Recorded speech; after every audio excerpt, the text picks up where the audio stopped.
I decided I was going to change it. And I did. And I'm happier for it. First things first, I'ma say all the words inside my head. I'm fired up and tired of the way that things have been. Oh, ooh, the way that things have been. Oh, ooh.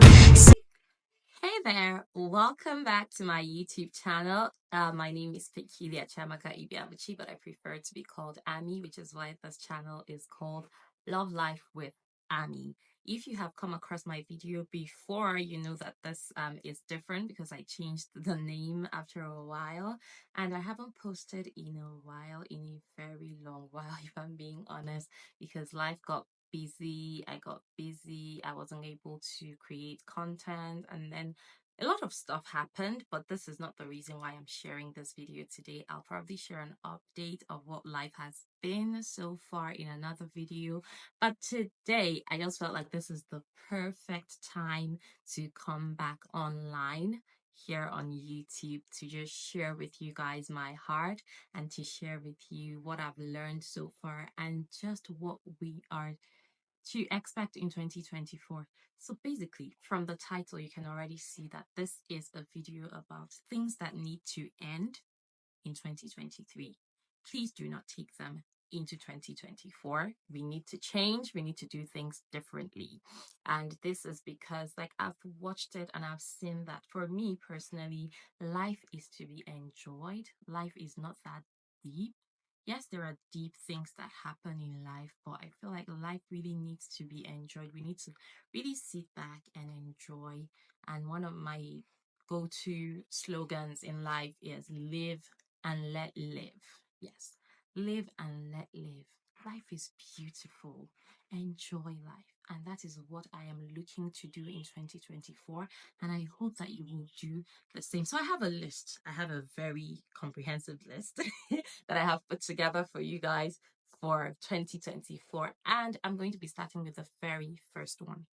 The first thing you need to stop doing, and I need to stop doing, is giving our opinions where they are not asked for.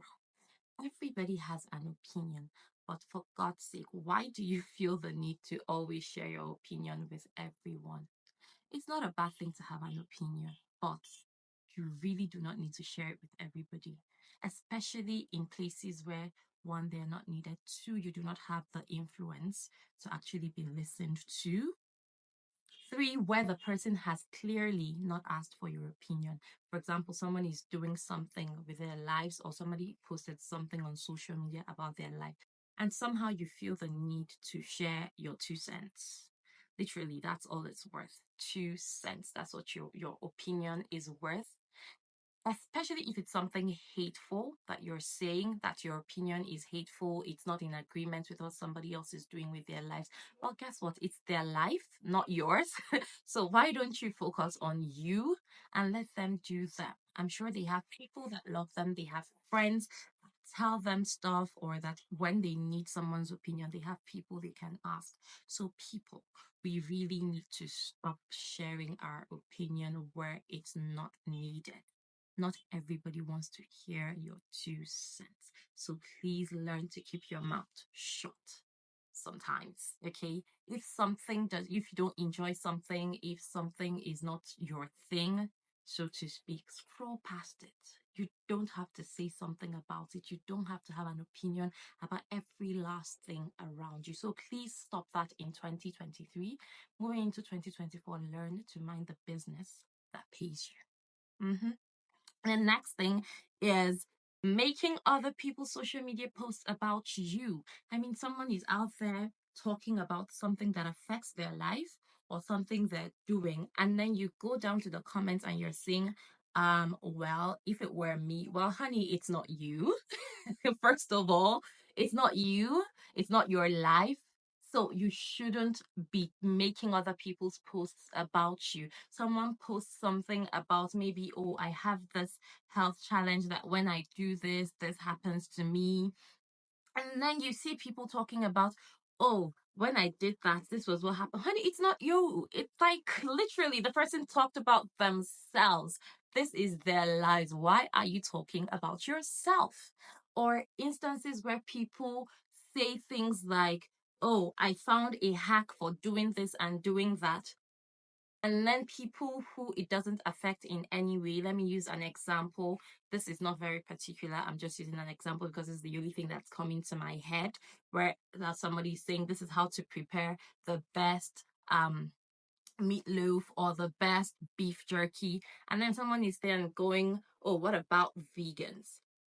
It's not, that post is not for vegans. Isn't it obvious, like from the get-go or from the title of the post, that it's not for vegans? So if you're a vegan, please go look for vegan stuff and comment on vegan stuff and leave people who eat meat alone. The same goes for people who eat meat. If you eat meat and you see a vegan recipe somewhere, you do not need to start asking questions about how, oh, what about people that eat meat? Well, you know that there are other people out there that eat meat, right? You know that there are content out there about people that eat meat that you can go to and get the answer to your question. So stop making other people's posts about you. If you see a post and it says it's for something, there is something I always tell people: in every statement, there is a silent and invisible to whom it may concern. Yes, to whom it may concern. So if it does not concern you, scroll past it. Leave it alone. Life is not all about you. Other people have things, people, content, and everything that you see out there is made for a particular audience. So let the audience it's meant for take it. Do not occupy the comment section with you. It's not about you. Not everything is about you. So move on and look for things that are actually about you. And then, vibe with that. You don't have to leave your comment everywhere. Okay? Yeah. That's another thing. So please, everyone, let's try our best to mind the business that pays us and let other people live their lives the way they choose to live their lives. The next thing is staying in places where you are not wanted. Honey, you're not ice cream. You're not chocolate. And even if you were ice cream, some people are lactose intolerant. If you were chocolate, some people do not like chocolate. That is life. That is just the way life goes, okay? Stop staying in places where you have clearly been told that you're not wanted. Learn to put some value on yourself. Learn to have confidence in yourself. Learn to build something for yourself. And most importantly, learn how to live solo. Yes, it's very important. We need people. No man is an island, true, but you need to learn how to live by yourself and stop inserting yourself in places where you're clearly not wanted. Stop being everywhere. Be your own person. Build your own community. Find your tribe. Every human on this earth has a like tribe. Say that to say that. I mean that in a way that no matter who you are, no matter what you do, no matter what your interests are, you are not alone. There are other people out there. You just need to find them. So if you've been in a place where they've told you, they've shown you that you are not wanted there, please, darling, leave. Leave that place. You're not wanted is that you're not wanted. You cannot force people into liking you. You cannot force people into vibing with you. If the energy is not right, leave. Choose yourself always. Okay? Stop forcing yourself into those tables, into those conversations, whatever they are, whether it's work, whether it's relationship, whether it's family, whatever it is. If you've been told you're not wanted, honey, walk away. Choose yourself. Because once you do that, they'll learn to at least respect you. Yeah. The next thing is making excuses for bad behavior. I think we've said this too many times to count, but people still do it. There's, oh, that's just who I am. Honey, that's not who you are. That's who you're choosing to be. So instead of making excuses for your bad behavior, choose to change it. Make a commitment to change it, especially if someone you love or someone who loves you has pointed it out to you that this is something that's not good, that this is something that's affecting their relationship with you, or that, and or maybe you've even seen that this is something that's affecting your life. Your relationships with others are suffering because of it. Your career is suffering because of it. Then you need to change it. Stop making excuses for your bad behavior. Rude, if you're rude, you're rude.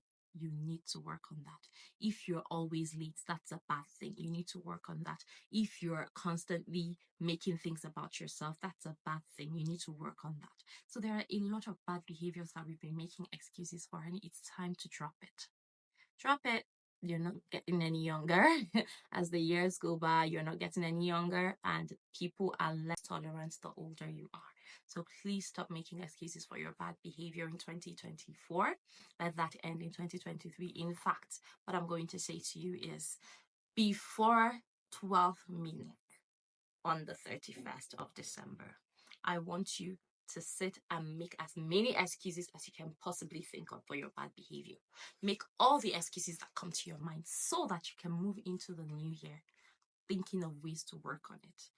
So that you'll say to yourself, I've exhausted all of my excuses. Now it's time to work on myself and work on my bad behavior. It's never too late to change. Trust me, I've made a lot of changes in my life that I didn't even know were possible.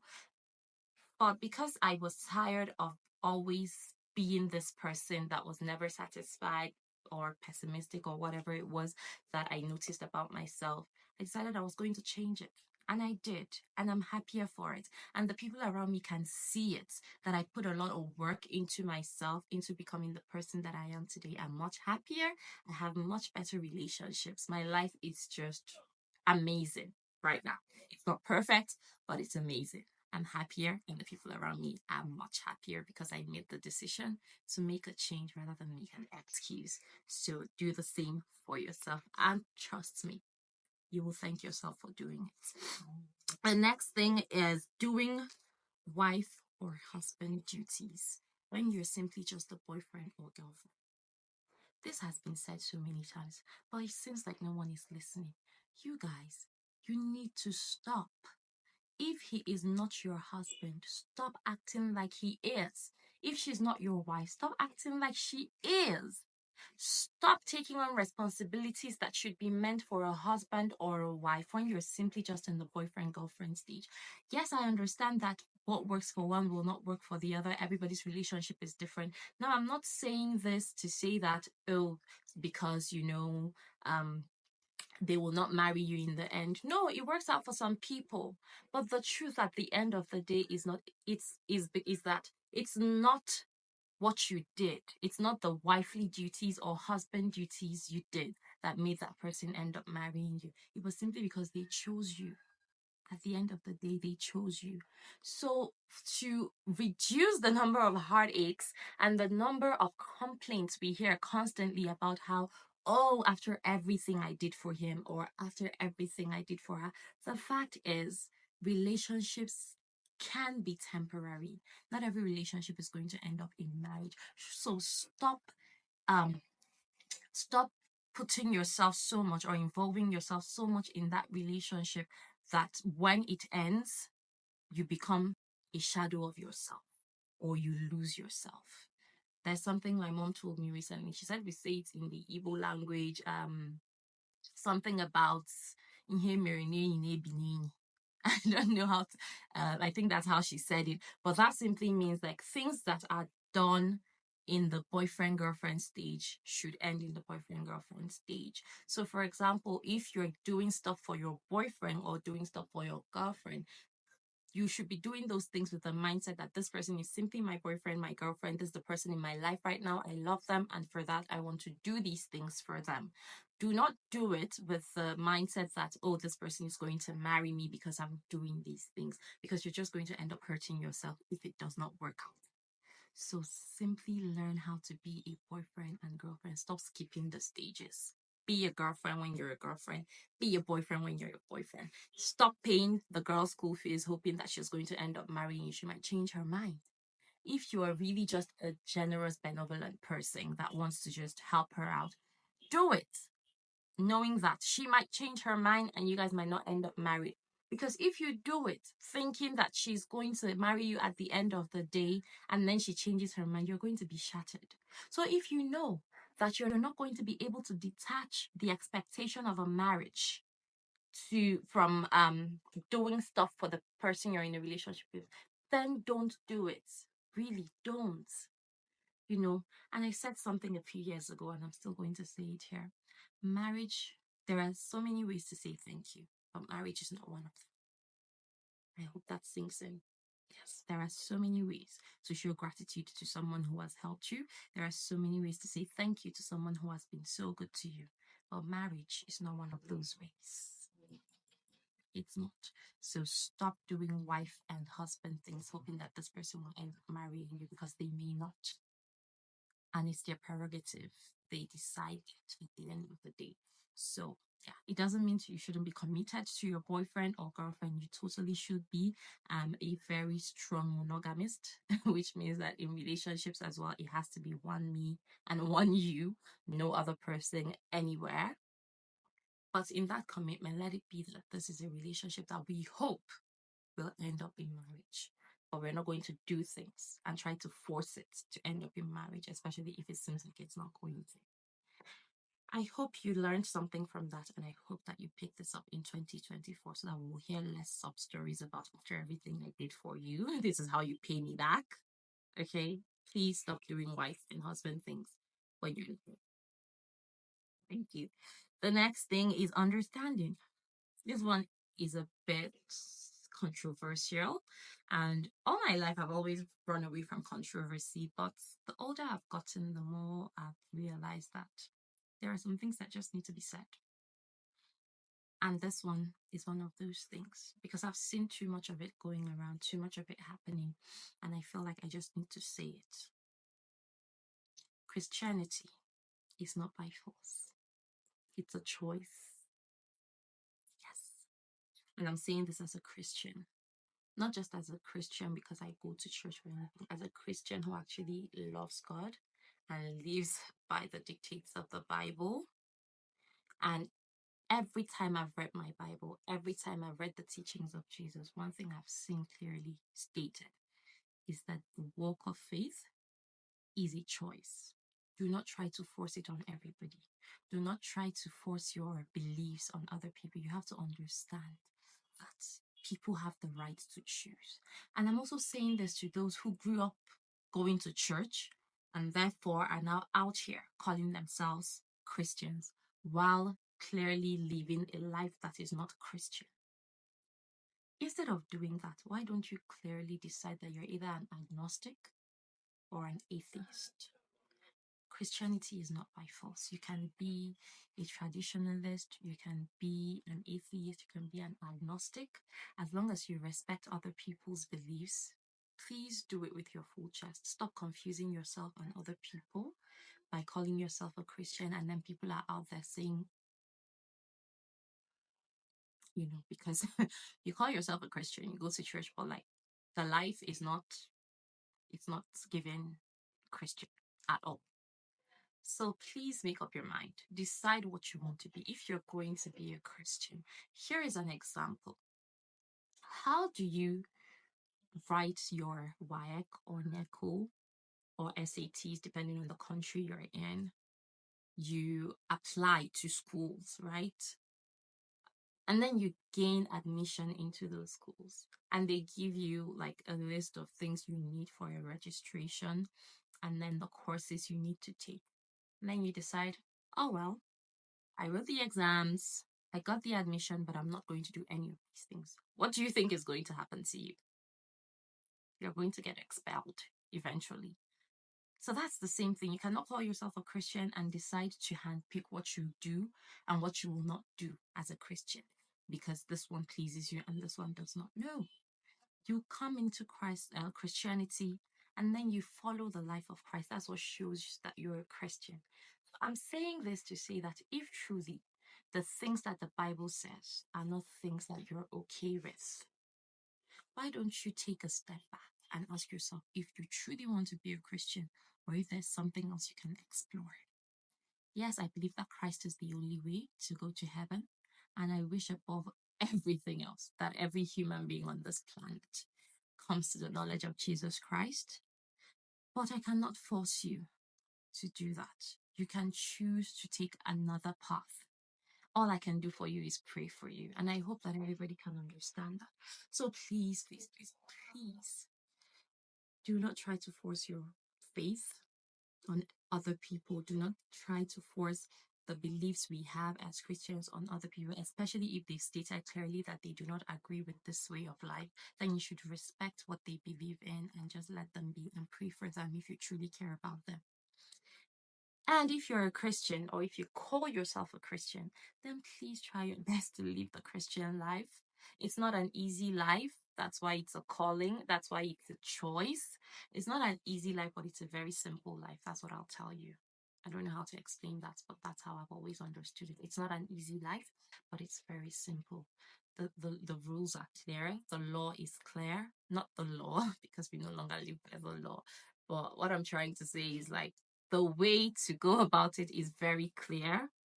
Yes, you need discernment. Yes, you need the Holy Spirit. And then you need other believers. But please do not confuse yourself and do not confuse other people. There are some other people that are looking at you and trying to decide if they want to follow this way of life. But when you keep confusing them, it doesn't help anybody at all at the end of the day. So please learn that Christianity is not by force, it's a choice. So decide what you want before we end 2023. So in 2024, we can tell who is the sheep and who is the wolf. It's not going to be easy, but please try. Please try. Thank you. So the next thing is a very important one as well. And it's something I keep saying. Stop playing small. Yes, you. I'm talking to you. Stop playing small. You are the main character in your own story. So stop playing supporting cast. You can be the supporting cast in my story. You can be the villain in my story. You can be the extra in my story. But please do not do the same thing in your story. It's your life. It's your story. You are the main character. Start acting like it. Start acting like it. Those skills you have, show them off. No one is going to do that for you. Show them off. So those things you want to achieve, work at them. Do what you need to do to become the person you want to become. Okay? Play the part. The person I am today is the person I had dreamed of for so long. So long. I wanted to be this person for such a long time. I didn't have an idea how to go about it because I was busy playing supporting cast in every other person's story. I was busy playing villain, playing supporting cast, playing an extra, playing whatever else in everybody else's story without being the main character in my own. Until recently, I decided, hold on, I'm not getting any younger. I can't keep playing supporting cast. I have my own story to write. I have my own life to live. My story needs a main character. Who is going to be the main character if not me? So yes, I got up and I decided to be the main character. And how did I do it? It's called, how do they call this thing where the actor has to role play, right? You have to, it's called shadow something, shadowing an actor, something like that, I think. Yes. So I looked at the picture of who I've always wanted to be. I found people who look similar to who I've always wanted to be, and I modeled them. I followed after them. I practiced how to speak like them. I practiced how to show up like them. And I eventually became me. This me, the main character. Like, you couldn't possibly overshadow me if you tried. So yes, stop playing small. The story is yours. You are the main character. You cannot be dormant in your own story. You can be dormant in someone else's story. Who cares? It's not your story, right? It's their story. They're busy doing their own thing. So you step up and play main character in your story. Be the diva if you need to be whoever you need to be, but please stop playing supporting cast. This is your story. This is your life. Step up and be you in 2024. Be authentic. Be authentic. Be your most authentic self, such that people cannot help but notice you when you walk into a room, no matter who that is. I am an introvert, have always been, will always be, but I have developed a side of me that is more extroverted because that's who I want to be. I'm not loud, but still, you will not ignore me in a room. That's just the truth. you'll see me and you'll notice that I'm there, because I will share what I came with, and that's the light that's inside of me. You also have a light inside of you. People need to see that. People need to feel that. You have a personality that people need to experience. How will they experience it if you do not show it to them? Okay? So yes, these are some of the things I have come up with that we should start or stop doing in 2023, and the things we should start doing in 2024. I hope that you enjoyed this video, and I look forward to posting more videos about my life, about my growth journey, about ways to help you become the best version of yourself, because out here, or in here on this YouTube channel, we love life. That's why it's called Love Life with Ami. It's not about love life as in the romantic love life. It's actually love life as in loving life with Ami, because I love life. Life is beautiful. God put so much in this world for us not to love it. So yes, come in here and learn how to love life. Once again, my name is Chiamaka Ibiabuchi, or Pekilia Ibiabuchi, but you can call me Ami. Please like, subscribe, share this video, and leave your comments if you enjoyed this video, and I look forward to posting more videos like this in 2024. I promise I won't run away again. I think I'm ready. I'm finally ready this time. So thank you guys so much for being here, and I look forward to seeing you thrive in 2024. Bye.